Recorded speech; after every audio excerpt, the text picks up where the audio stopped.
Hello friends, আসসালামু আলাইকুম। কেমন আছেন সবাই? আশা করি আল্লাহর রহমতে ভালোই আছেন। তো এই হলো আমার এমবি এগ্রো লাউয়ের প্রজেক্ট।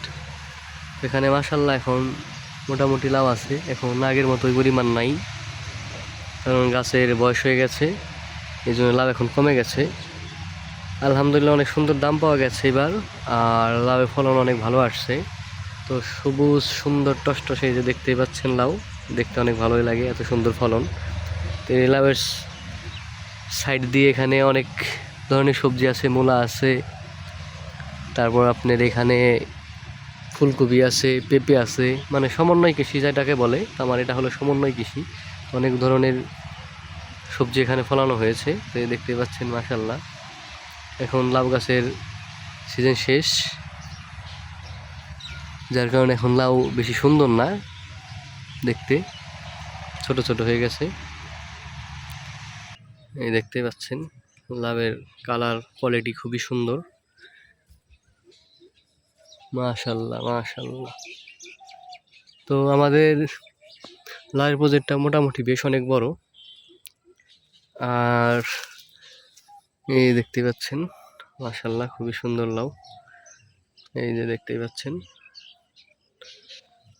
তো মূলত কৃষিতে এবার লাউয়ের দাম অনেক ভালো গিয়েছে, ফলন আলহামদুলিল্লাহ অনেক ভালো পেয়েছি, খুশি। তো আমাদের এই লাউয়ের প্রজেক্টে প্রতি বছরই একটা ঘুঘু পাখি বাসা করে, মানে একটা ঘুঘু পাখি বলতে হলে এটা ভুল হবে আর কি, প্রতি বছরে অনেকগুলো বাসা করে এখানে, মানে অনেক পাখিতে বাসা করে, অনেক ঘুঘুতে। তো ডিম পাড়ে, বাচ্চা ওঠায়, তো দেখতে অনেক ভালোই লাগে।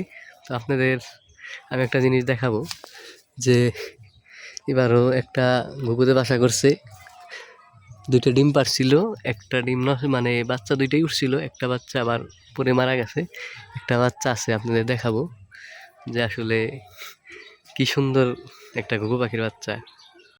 এই যে আপনাদের দেখাবো ঘুঘু পাখির বাচ্চাটা, এই যে হলো ঘুঘু পাখির বাসা, ওই যে বাচ্চাটা বসে আছে, ওই যে, কারণ বাচ্চাটা আপনাদের পেরে নামিয়ে দেখাবো। এই যে দেখেন এখানে ঘুঘু পাখির বাচ্চা,